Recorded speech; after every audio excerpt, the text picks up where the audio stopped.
Good morning students, I am Manish Gupta from Shiv Jyoti Educational Group. Today we will study chapter number 4, Political Science, Political Theory. Book name is Political Theory, chapter number 4, Social Justice. इस chapter को हमने दो part के अंदर divide किया है. आज हम फर्स्ट पार्ट के बारे में पढ़ेंगे. तो अब बात आती है भाई कि व्हाट इज जस्टिस. तो न्याय क्या है, इसके ऊपर बहुत एंशिएंट टाइम से ही hundreds of years before debate discussion चालू हो रहे थे और वर्ल्ड के जो अलग अलग थिंकर्स थे, फिलोसफर्स थे, उसने सबने अपने इसके बारे में अपने अपने व्यूज दिए हैं. तो यहां पर ये कहना है कि भाई all cultures and traditions have interpreted the concept of justice in different way. तमाम तरह की संस्कृतियां, परंपराएं, इन्होंने ये जो जस्टिस वर्ड्स है, न्याय है, इसकी व्याख्या अपने अपने तरीकों से की है. फॉर इंस्टेंस एग्जाम्पल के रूप में बताता है ये, इन ancient Indian society justice was associated with dharma and maintaining dharma or a just social order was considered to be a primary duty of the king. तो एंशिएंट इंडिया के अंदर जो जस्टिस है उसको किसके साथ अटैच किया गया? धर्म के साथ में अटैच कर दिया गया. भाई आप धर्म के रास्ते के ऊपर चलिए. अगर आप धर्म के रास्ते के ऊपर आगे बढ़ेंगे तो निश्चित रूप से वो क्या होगा? न्याय होगा. तो इसी बेस के ऊपर जो न्यायोचित व्यवस्था के लिए भी जरूरी माना गया कि कोई भी राजा है तो उसके लिए जरूरी है, उसकी मेन ड्यूटी, प्राइमरी ड्यूटी क्या है कि वो धर्म के मार्ग पर चलते हुए न्यायोचित व्यवस्था करे, समाज के अंदर न्याय की स्थापना करे. चाइना के अंदर हम एग्जाम्पल लें, कन्फ्यूशियस जो कि बहुत बड़े फिलोसफर हुए थे, उन्होंने कहा, the famous philosopher argue that king should maintain justice by punishing wrong doers and rewarding the virtuous. तो कन्फ्यूशियस कहते हैं कि राजा का पहला कर्तव्य है कि जो गलत काम करने वाले लोग हैं उनको तो वो दंडित करे, पनिश करे, और जो अच्छे लोग हैं, अच्छे काम करने वाले लोग हैं, उनको रिवार्ड दे. अब और भी आगे बढ़े हम तो 4th सेंचुरी के अंदर बीसी एथेंस में, Greece, Plato discussed issue of justice in his book the Republic. Plato भी एक बहुत बड़े फिलोसफर हुए थे. उन्होंने भी जस्टिस जो वर्ड है उसको एक्सप्लेन, अपनी उन्होंने एक बुक लिखी थी द रिपब्लिक, उसके अंदर इसके बारे में बताया. इनके गुरु थे सॉक्रेट्स, जिसको सुकरात भी कहा जाता है. तो उसके बारे में बताया कि through a long dialogue between Socrates and his young friends, एक बहुत लंबा उनके साथ में डिस्कशन चला. उनके यंग फ्रेंड्स जो थे सॉक्रेट्स के, ग्लूकॉन और एडिमंटोस, और उसके बाद में Plato examined why we should be concerned about justice. उसके बाद प्लेटो ने बताया कि आखिर में हमें न्याय के साथ में सरोकार क्यों रखना चाहिए. एक बहुत लंबी डिस्कशन चली थी इसके ऊपर, क्योंकि उनके जो फ्रेंड्स थे वो ये कहते थे कि भाई जो लोग धर्म के मार्ग पर चलते हैं, चीटिंग करते हैं, लूट खसोट करते हैं, टैक्सेस वगैरह पे नहीं करते हैं, वो लोग ज्यादा सक्सेसफुल हो जाते हैं, और जो लोग धर्म के मार्ग पर चलते हैं, सब कुछ करते हैं, वो पीछे रह जाते हैं. तो यहां पर सॉक्रेट्स ने बताया कि आखिर में धर्म के मार्ग पर चलना जरूरी क्यों है. इससे समाज की जो व्यवस्था है वो मेंटेन रहती है. तो उस बेस के ऊपर सॉक्रेट्स ने बताया कि the justice does not only mean doing good to our friends and harm to our enemies और परसुइंग आवर ओन इंटरेस्ट.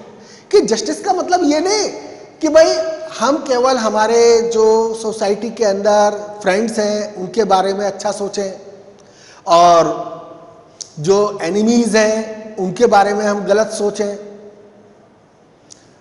और अपने इंटरेस्ट को ही हम ध्यान में रखें, दूसरे के इंटरेस्ट को हम ध्यान ही ना दें, तो वो जस्टिस नहीं है। तो justice involves the wellbeing of all. तो सॉक्रेटिस क्या कहते हैं कि जस्टिस का मतलब क्या है, समाज में जितने भी तरह के लोग रह रहे हैं उन सबका भला हो। उन्होंने एग्जाम्पल दिया कि just as a doctor is concerned with the wellbeing of his और her patient, similarly the just ruler और the just government must be concerned with the wellbeing of the people.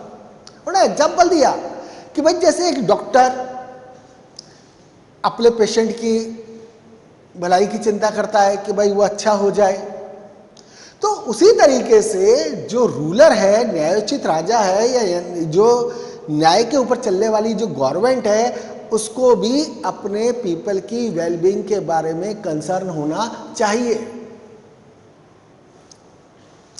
The idea that justice involves giving each person his due continues to be an important part of our present day understanding of justice।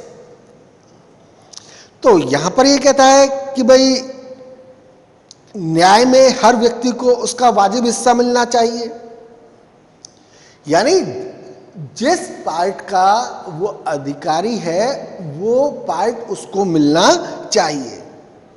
और ये ही चीज आज भी न्याय के ऊपर हमारी समझ का एक महत्वपूर्ण अंग बनी हुई है। अब जर्मन फिलोसोफर थे कांट, वो अपना व्यूज देते हैं कि according to the German philosopher Immanuel Kant, human beings possess dignity.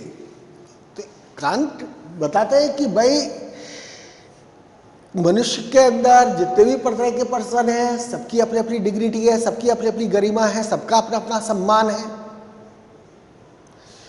तो यहां पर वो कहता है कि if all persons are granted dignity then what is due to each of them is that they have the opportunity to develop their talent and pursue their chosen goals.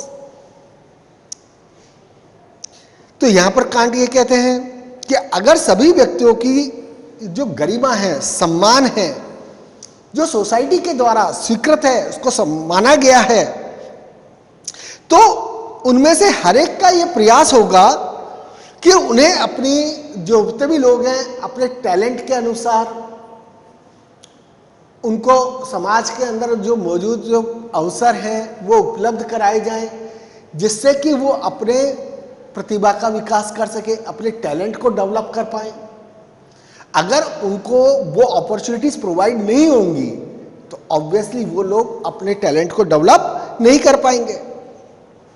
यानी जो इस चीज के वो प्राप्त करने के अधिकारी हैं वो चीज के लिए उनको अपने समान अवसर प्रदान करने होंगे।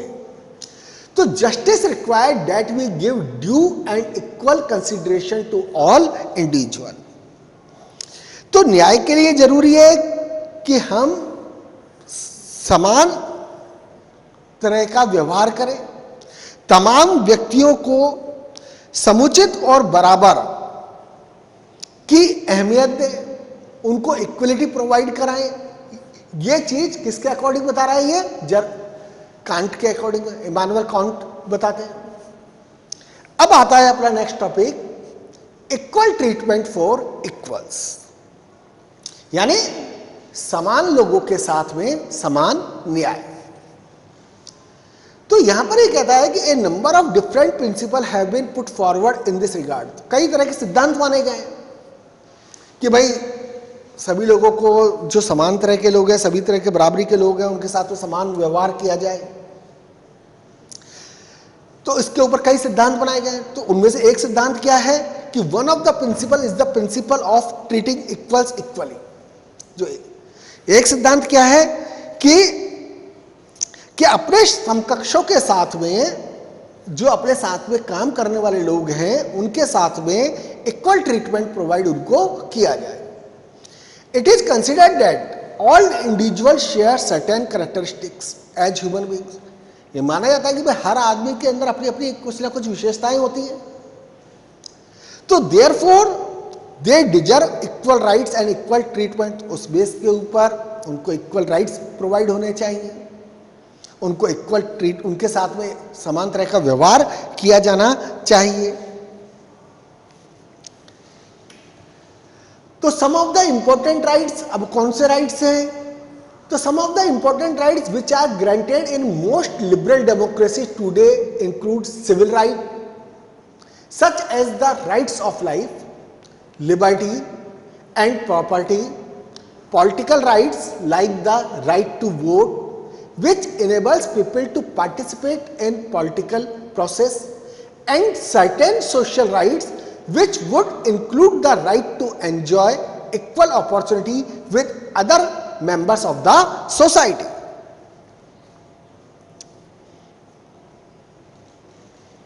तो यहां पर यह कह रहा है कि कुछ जो इंपॉर्टेंट राइट्स जो प्रोवाइड किए गए हैं लिबरल डेमोक्रेसीज के अंदर, मतलब उदारवादी जनतंत्र के अंदर, प्रजातंत्र के अंदर, उसके अंदर क्या इंक्लूड है? कुछ सिविल राइट्स इंक्लूड है, जैसे कि राइट टू लाइफ, लिबर्टी का राइट है, प्रॉपर्टी का रखने का राइट है, और पॉलिटिकल राइट्स प्रोवाइड किए गए हैं।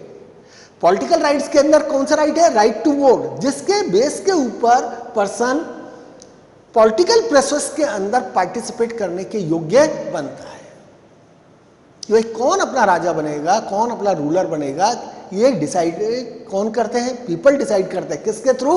Right to vote. तो राइट टू वोट जो हुआ वो क्या है? एक पॉलिटिकल राइट है। और कुछ सामाजिक अधिकार भी प्रोवाइड किए गए हैं, which would include the right to enjoy equal opportunity, जिसके अंदर क्या इंक्लूड किया गया है कि सभी को इक्वल अपॉर्चुनिटीज प्रोवाइड किए जाए। जो जितने भी समाज के अंदर रहने वाले मेंबर्स हैं उन सभी के साथ में उन सभी को समान अवसर प्रोवाइड किए जाए। तो the principle of treating equals equally would require that people should not be discriminated against on the grounds of class, caste, race और जेंडर। तो भाई जितने भी लोग हैं सबके साथ में समान व्यवहार किया जाए। तो उसके लिए क्या जरूरी है कि लोगों को साथ में उनके क्लास के ऊपर, कास्ट के ऊपर, के रेस के ऊपर या जेंडर के बेस के ऊपर उनके साथ में किसी भी तरह का कोई भेदभाव नहीं किया जाए। They should be just on the basis of their work. उनको जांचा परखा किसके ऊपर जाए? उनके वर्क के बेस के ऊपर उनको जांचा परखा जाए, ना कि इस बेस के ऊपर कि भाई वो किस जाति में उनका जन्म हुआ है, वो किस धर्म को बिलोंग करते हैं, किस कास्ट के हैं। इसके आधार के ऊपर उनका आकलन नहीं किया जाए। उनका आकलन उनके वर्क के आधार पर किया जाए, एक्शन के आधार पर किया जाए, और उन्होंने जो एफर्ट्स किया है उस बेसिस के ऊपर उनको एवुलेट किया जाए। एग्जाम्पल दे रहा है। For example, if a person get 100 rupees for some work and another receive only 75 rupees for the same work because they belong to the different caste, then it would be unfair और unjust. अब एक ही काम करने वाले दो तरह के लोग हैं। एक है जो क्या बोलते हैं उसको उसी काम के 100 रुपीज मिलते हैं, दूसरा पर्सन है उसको उसी काम के 75 रुपीज दिया जा रहा है। केवल किस बेसिस के ऊपर? कि वो दोनों अलग अलग कास्ट के हैं, अलग अलग हो सकता है अलग अलग ग्रुप के हो, या हो सकता है कि वो अलग अलग रिलीजन के हो। तो उस आधार के ऊपर अगर उनके साथ में कोई डिस्क्रिमिनेशन किया जाता है तो वो क्या होगा? एक अन्यायपूर्ण होगा, न्यायोचित नहीं होगा, अनजस्ट होगा। तो similarly, if a male teacher in a school gets a higher salary than a female teacher, then this difference would also be unjustifiable and wrong. Just like इसलिए एग्जांपल दिया कि एक स्कूल के अंदर मेल टीचर भी पढ़ा रहा है, फीमेल टीचर भी पढ़ा रही हैं, मेल टीचर को केवल इस बेसिस के ऊपर ज़्यादा सैलरी दी जा रही है कि भाई वो मेल है और फीमेल को कम दी जा रही है, तो वो भी गलत होगा। अब आता है हमारा प्रोपोर्शनेट जस्टिस, यानी समानुपातिक न्याय। रेशो के बेस के ऊपर, प्रोपोर्शन के बेस के ऊपर जस्टिस प्रोवाइड किया जाए। तो इससे पहले वाले टॉपिक के अंदर पढ़ा मैंने इक्वल ट्रीटमेंट फॉर इक्वल। अकेला यही सिद्धांत नहीं है न्याय का कि भाई equal treatment is not the only principal of justice. समान बर्ताव सबके साथ में किया जाए, केवल यही सिद्धांत नहीं है, इसके अलावा भी और कुछ है। तो there could be circumstances in which we might feel that treating everybody equally would be unjust. कई बार ऐसी परिस्थितियां भी हो जाती है कि भाई सभी लोगों के साथ में अगर अपन समान व्यवहार करें तो वो भी एक अन्यायपूर्ण होगा। तो जैसे कि इसलिए एग्जाम्पल दिया कि for instance if it was decided in your school that all those who did an exam should get equal marks because they are all student of the same school and did the same exam, कि सभी बच्चे जो school में पढ़ने वाले हैं सबको एक जैसे नंबर दे दिए जाएं। क्यों दिए जाएं? कि भाई सभी इन्होंने एक जैसा ही एग्जाम दिया है, सभी अपने स्कूल के स्टूडेंट्स हैं, तो सबको एक जैसे नंबर दिए जाएं। तो ऑब्वियसली बात है ये चीज तो सही नहीं होगी। तो here you might think it would be more fair if students were awarded marks according to the quality of their answer paper and also possibly the degree of efforts they had to put in। तो अगर सबको आप equal marks दे रहे हैं तो वो तो एक तरह से जस्टिफिएबल नहीं होगा। तो यहां पर जस्टिफिएबल क्या है कि जिस स्टूडेंट ने अच्छा पेपर किया है, अपने आंसर्स की क्वालिटी को इंप्रूव किया है, अच्छा आंसर दिए, उसको ऑब्वियसली ज्यादा मार्क्स दिए जाए, और जिसने कम किया है उसको कम दिया जाए। और संभव हो सके तो यह भी ध्यान में रखा जाए कि उसने कितना एफर्ट्स किया है, उसके भी मार्क्स उसको दिए जाए। तो दैट इज प्रोपोर्शनेट जस्टिस, यानी आप सबको एक जैसा ट्रीट हर सर्कमस्टांसेस के अंदर नहीं कर सकते, हमें सर्कमस्टांसेस का भी ध्यान रखना पड़ेगा।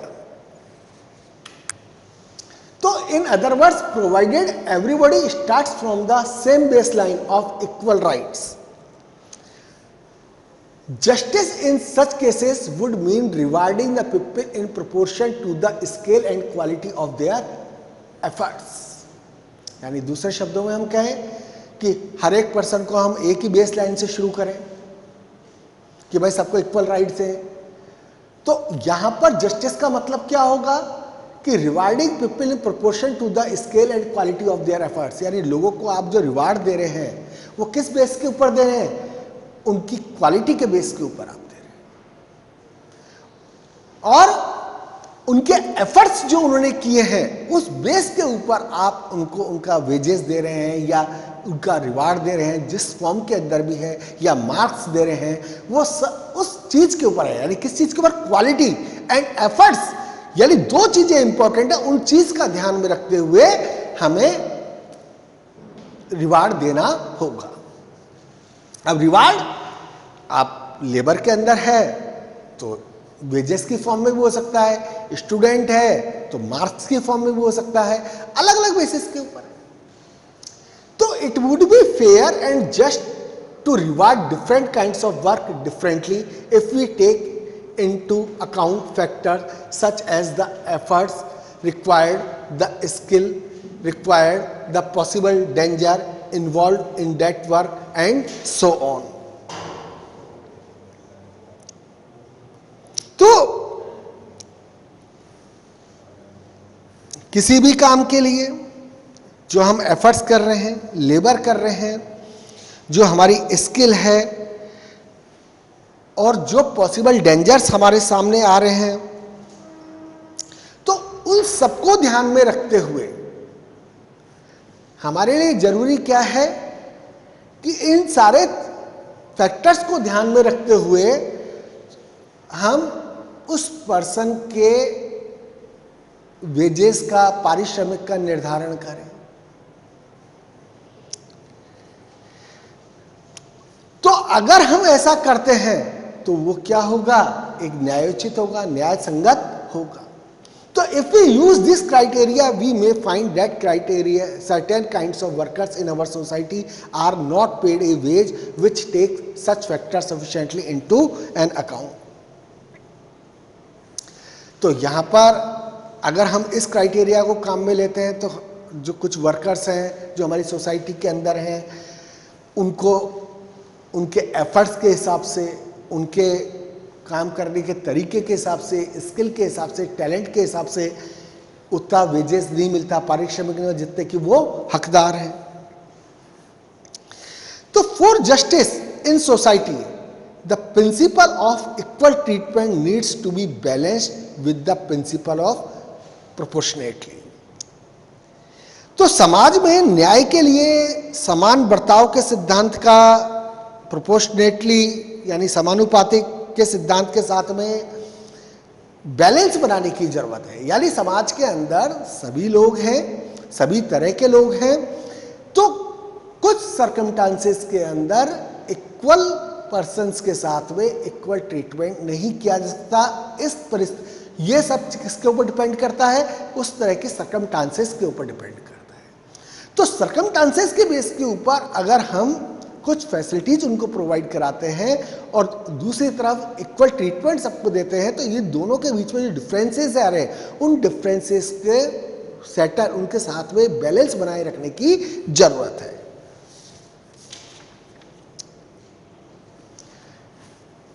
अब इसी के अंदर थर्ड पॉइंट आता है। ये पहला पॉइंट था equal treatment for equal, second था प्रोपोर्शनेट जस्टिस, और थर्ड क्या है, रिकॉग्निशन ऑफ स्पेशल नीड्स, यानी विशेष जरूरतों का ध्यान रखना। अब इसके अंदर यानी ये क्या है, थर्ड प्रिंसिपल है जस्टिस का। A third principle of justice which we recognize is for a society to take into an account special needs of people while distributing rewards or duties. तो यहां पर जब हम थर्ड प्रिंसिपल की बात करते हैं कि जो हम समाज के अंदर, जिस समाज में रहते हैं वहां पर इसकी मान्यता देने की बात करते हैं, तो ये पारिश्रमिक या जो हम उसकी जो वेजेस हैं या फिर उसके जो ड्यूटीज हैं उसको जब हम डिस्ट्रीब्यूट करते हैं तो उस समय पर लोगों की विशेष जरूरतों का भी ध्यान रखना जरूरी है। तो ये कह रहा है this would be considered a way of promoting social justice. तो यहां पर ये कहता है कि इससे क्या होगा, सोशल जस्टिस को बढ़ावा मिलेगा। यानी कुछ समाज के अंदर जो कुछ लोग जिनको की स्पेशल नीड्स की जरूरत है, अगर हम उनको प्रोवाइड कराते हैं तो इससे भी सोशल जस्टिस को बढ़ावा मिलेगा।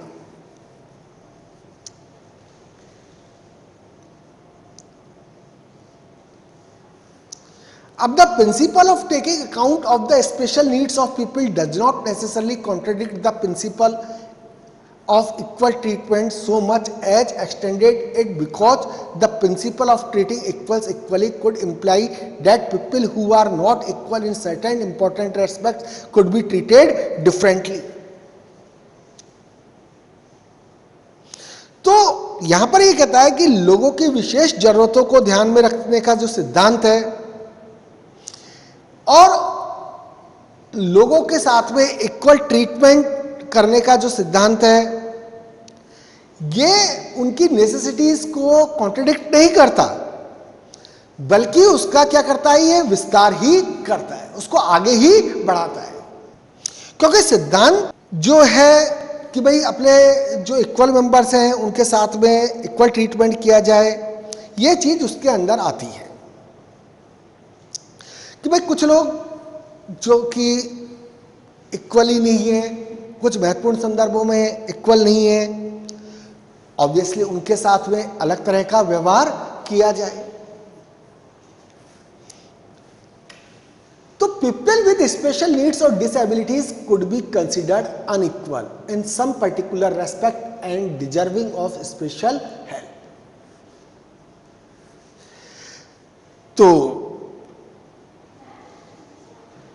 तो जो लोग डिसेबल हैं, विकलांग हैं, उनको ऑब्वियसली स्पेशल नीड्स देने की जरूरत है। तो अगर हम उनको स्पेशल नीड्स प्रोवाइड कराते हैं इस रेस्पेक्ट के अंदर कि भाई वो उसके लिए उनको जरूरत है, वो उसके लिए डिजर्व करते हैं, तो वो एक तरह से उस मामले में उनको सहायता के योग्य समझाता है, वो एक गलत नहीं है।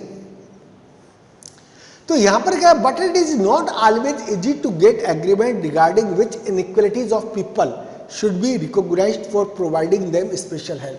लेकिन यह भी आसान नहीं है कि सब लोगों को इस आधार के ऊपर सहमत कर लिया जाए कि भाई हम सब लोग जो समाज के अंदर रह रहे हैं, ये लोग जो डिसेबल हैं, विकलांग हैं, इनको स्पेशल ट्रीटमेंट देने की ज़रूरत है, इनको स्पेशल हेल्प देने की ज़रूरत है, तो उनको कुछ अलग से दिया जाए।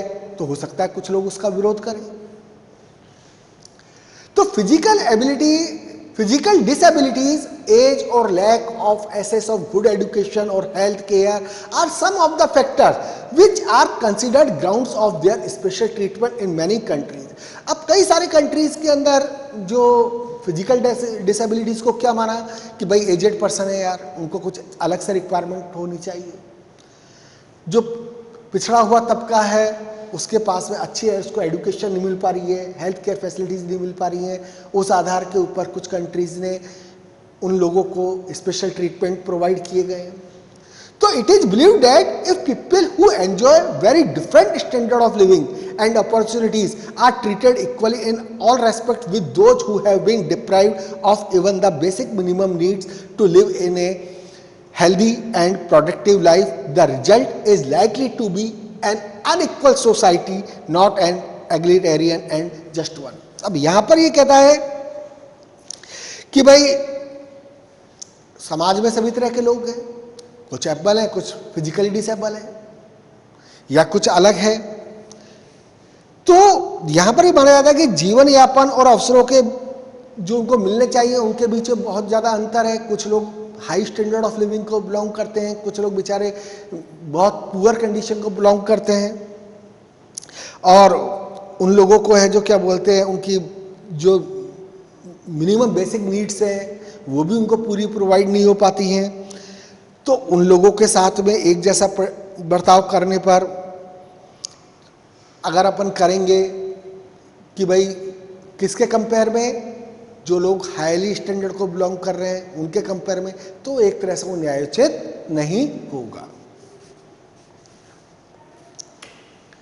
तो in our country lack of access to good education और health care and other such facilities is often found combined with social discrimination on grounds of caste.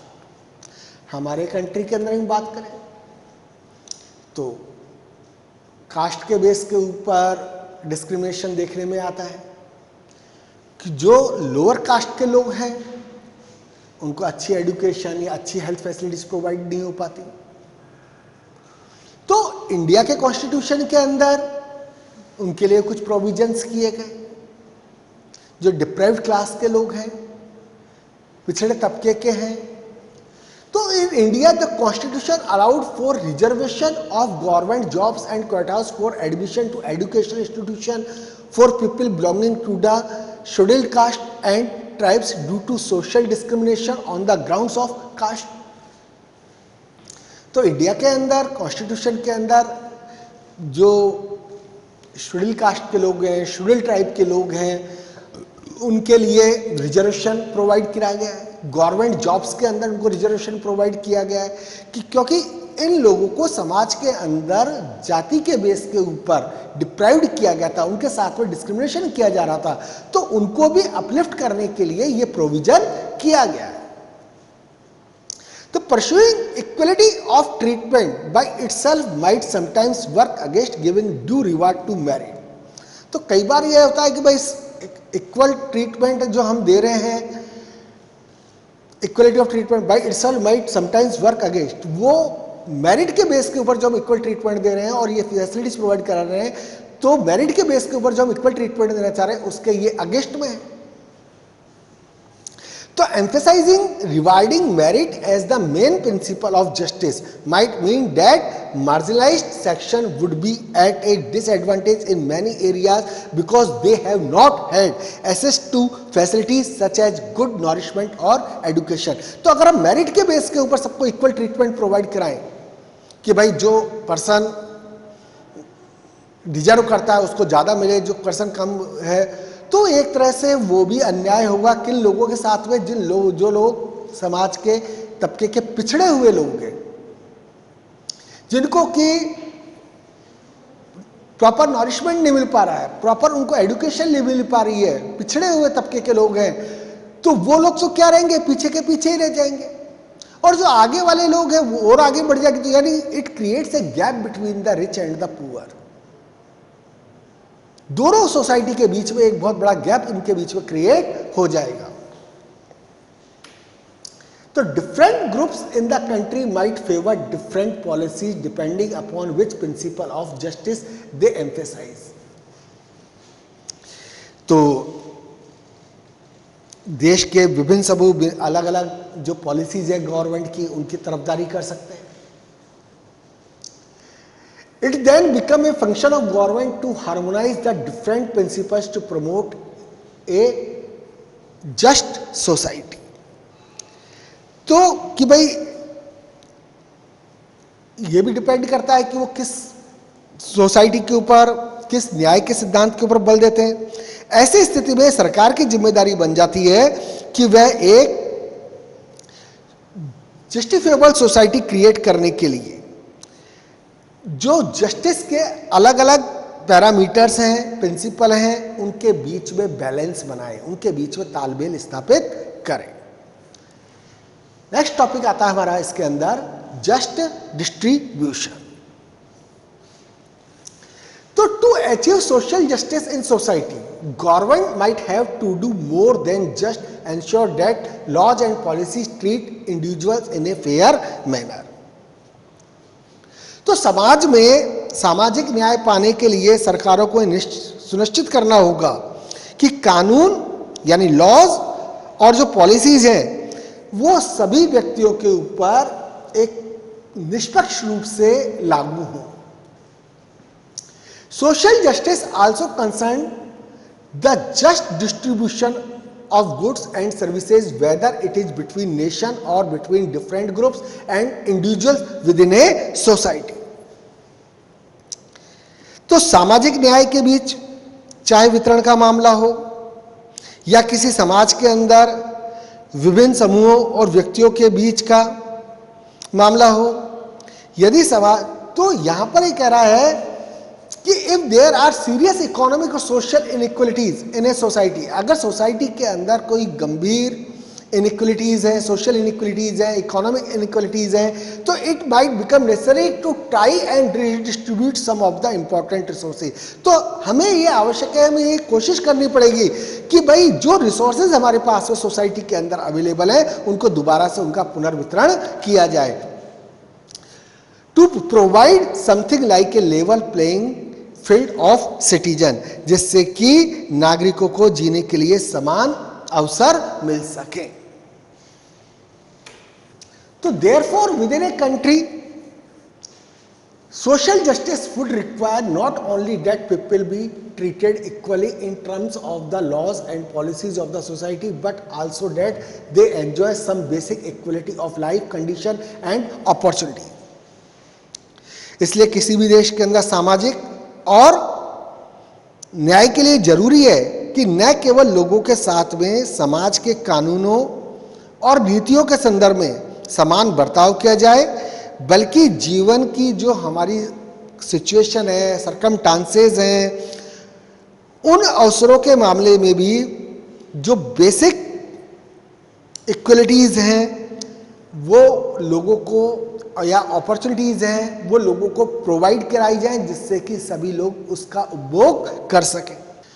तो यहां पर ये कह रहा है कि for instance the constitution abolish the practice of untouchability to promote social equality. हमारे देश के अंदर ही छुआछूत को बिल्कुल ख़त्म कर दिया गया, जिससे कि सोशल इक्वलिटी को बढ़ावा मिले।